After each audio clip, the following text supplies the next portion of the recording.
Duke is going to end Alabama's season and move on to the Final Four. Do my post-game show from my house here in Tuscaloosa, Alabama. I appreciate you guys being here. Game is still going on. There's like a minute on. Let me get things set up while you guys check in.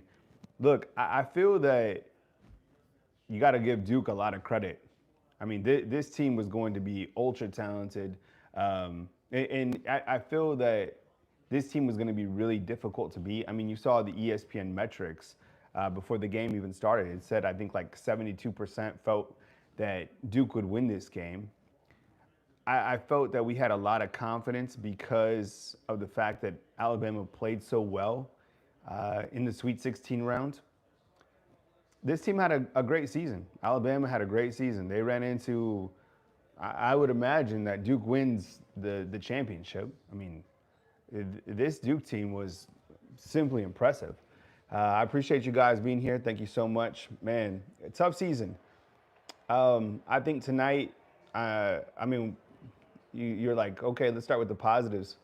What positives? Like this Duke dominated. And I felt that Cooper Flagg, even though I'm looking at the stats right here, 5 of 15, only has 13 points in the night. Yo, they have a lot of guys that dominated. I mean, their big man inside, you know, their 7'2" guy, he was 6 of 7 from the field. He had some big dunks. He finished with 12 points. In fact, Duke finishes with 4 guys in double figures. All of their starters, -1, were in double figures tonight. Proctor was a problem, number 5. I mean, he had 14 points. This team, I'll tell you what it was. Their defense was fantastic. It felt like they played such great transition defense. Like they were back on defense immediately. And they limited Alabama's shots. I mean, like I've never seen before. It was such a they D'd up Alabama. I mean, Sears only had 2 points at halftime. 2. You see what I'm saying? 2 points. So, man, look, I wish I could say that Alabama, if they had another opportunity, that they would beat Duke, but I don't think they would. I think that this team was just too talented. What's up, Mark? I see you. Jeremy, what's going on, man? Michael, what's going on? I appreciate you. Crimson Angel, what's up? Yo, they played fantastic defense. I don't know if Mark Sears is Jalen Milroe. They did a good job, man. This team was hella good. Let me ask you this inside the comment box. Who thinks, that after you watch this game, who thinks that Duke is going to win the national championship? It got me laughing. I don't think that the Milroe is Mark Sears. I know you guys are mad, but I don't think that's the case. This is the standard, though, of Alabama basketball. I mean, you want to be able to get to this level. Clearly, it would have been great to get to another Final Four. But I don't want to see one person inside the comment box that is hating on Nate Oates. Like, don't go there. He just had another assistant grab another head coaching job. This Duke team is crazy good. Games, looks like it's over. 80, what is it? Let's get the final real quick. 85-65, that's the final. Alabama held to 65 points. Let me go over the box score with you real quick. Alabama shot, this is crazy, 35% from the field, 35%. Sears was 2 of 12. He finishes with 6 points. 6 points. Youngblood was 4-9. He was streaky. I'm telling you, a lot of it depended on how good he was going to play.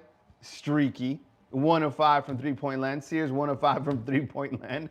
The Baron Pylon, I thought he played well. You know, you look to the backcourt of Alabama in the future, I do like it because you have Holloway coming back. I thought Holloway played his heart out, but man, think about this. Youngblood was 1 of 5. Sears was 1 of 5. Holloway was 1 of 6.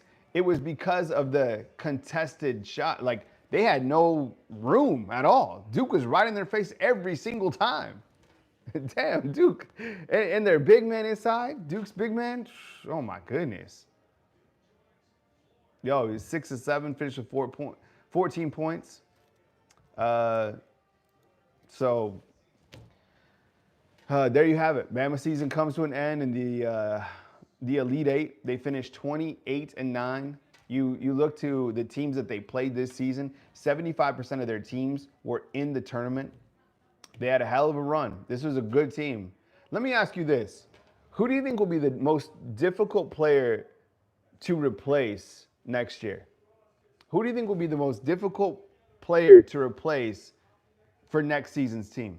And you know what? Unfortunately, I thought tonight might be the night that Grant Nelson kind of had his game. Remember last year against North Carolina, he dominated, rose up. I thought he played well. I love the play where he, stuffed the dude when he was going for a jam. Who do you guys think? I kind of think it's going to be. I mean, I know you guys are a little, disappointed with Mark Sears' play tonight, but man, the guy was a scoring machine. When he was on, he was on. I think it's clearly, Sears and Nelson. Now, I think it'll probably be Nelson a little bit more, and I'll tell you why. I feel that with Holloway and Philon coming back, that those guys will be able to continue the high-level guard play. Not that we're just going to forget about Mark Sears. I mean, no one's going to forget about him. No one's going to forget about what he did for Alabama over the years.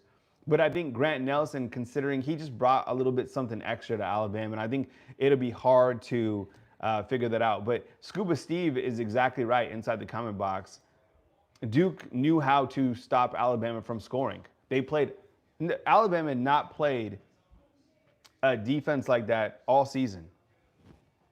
Duke wasn't worried about it. They knew exactly what they were going to do. Hunter inside the comment box says, rumor is Philon is transferring. I haven't heard that. But did you see Indiana's roster? Everybody either hit the portal, graduated, or bounced out somewhere else. So, yeah, are guys going to transfer out? Probably. Are guys going to transfer in? Probably. That's just how it is. And you leave it to the X's and O's, and you got one of the best right now in Nate Oates here in Tuscaloosa, Alabama, doing his thing.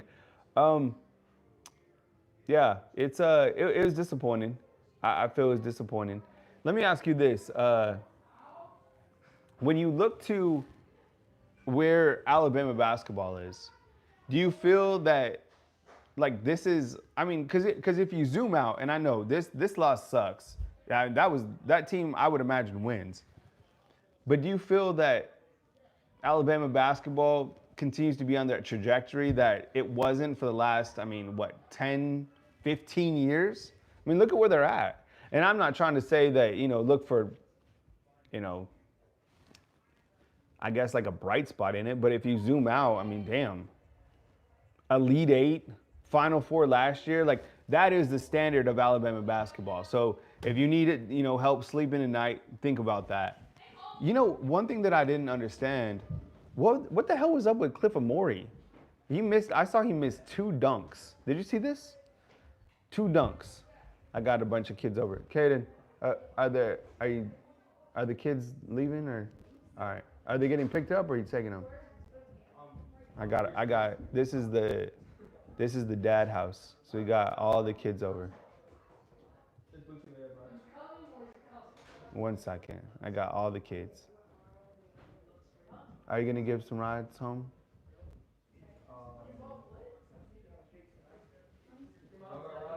Do you guys all have rides home? Okay. All right. Okay. See ya. See you guys. I literally had like 10 teenagers here. That was crazy. I don't know what happened with Cliff Amore. I don't know what happened to him. But I do feel that he played his best basketball towards the end of the season. Tonight, he missed a couple dunks or whatever. I don't know. Lacey, come say what's up. This is my daughter, Lacey. Say what's up. Hi, guys. Lacey she went up to the Sweet 16, right? Yep. Did you get to meet any of the players? Yeah. They lost tonight. You saw that, right? Yeah, I know. We were watching the game upstairs. Okay. All right. See you later. Bye, guys. All right. So yeah, I don't know. I mean, I thought Amori played better towards the, end of the season. Let me ask you this too. Do you feel that Alabama lacking like a true big man really impacts, like their final destination? For example, like Duke has a guy that was 7'2". Last year, UConn had a guy that was 7'2". Purdue had a guy that was 7'4". You see what I'm saying? Like, I feel that Amori, he was much better than Pringle was last year, but he's still not like. I think that if Alabama's going to win a championship here under Oates, they have to have a guy for whatever reason that is like 7'2" and just dominant. Now I saw that they're going. Is the Florida State transfer that they're looking at? Is he 7'2" or 7'1"? It just feels like Amori was good, but he wasn't great. I feel that. The hoodie. This is a hoodie that I got I think I got this at the student store. So, I live in Tuscaloosa, so it's not. But these are all this stuff is so. I mean, it's so expensive. So, I only have a couple of them. Eric D, what's up, man? He says no, Kyle. Duke's guys just play like Cliff. From saying cost too much for a 7-footer. It costs like $15 million. Yeah. Yeah, but I have my gear down here, so I wanted to just jump on real quick and talk about, post game. You don't find me up at 10:30. All right, I'm asleep at like 8:45. Wayne Mack says, y'all acting like we haven't been as good as Duke has been in basketball in the last decade. Maybe when we get one more first round guy like Duke does, we can reach that level. Yeah, something was missing tonight. I mean, Duke was just at a different level. Credit to them. I mean, I'm curious to see what Coach Oates has to say in the postgame. I think he's going to give a lot of credit to Duke. It came down to this, plain and simple. This game was easy. Duke played elite defense. They were who we thought they were. They have better players, more experienced. I think they had a little bit more swagger. They got off to a better start. They had a better big man. Think about this. Flag was better than Nelson. Their big man was better than Amori. Their guard play was really good. Their defense was better. They didn't turn the ball over. Let's see what turnovers. Alabama had 11 turnovers. Wow, surprisingly, Duke had 13. I don't know. So, let's see. Dave, what's up, man?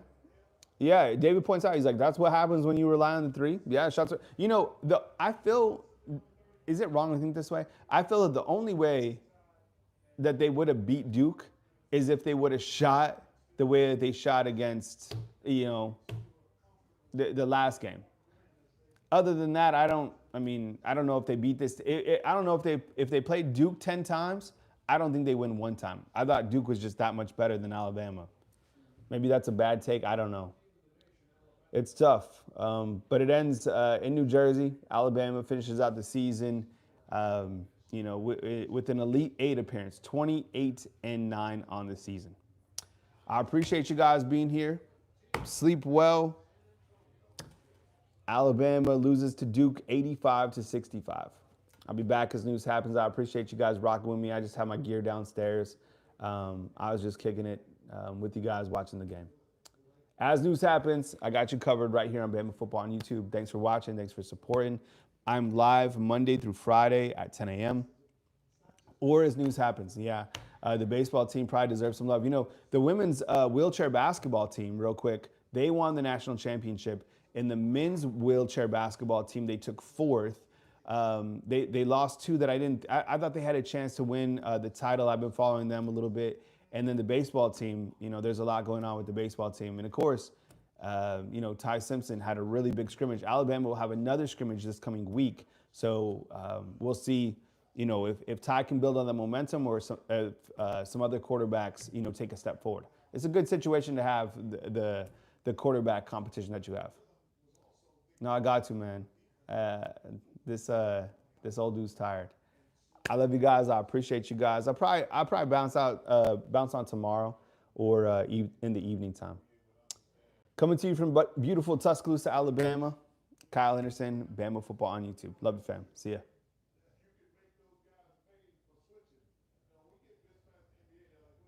I don't even know how to end when I'm up here. See you guys.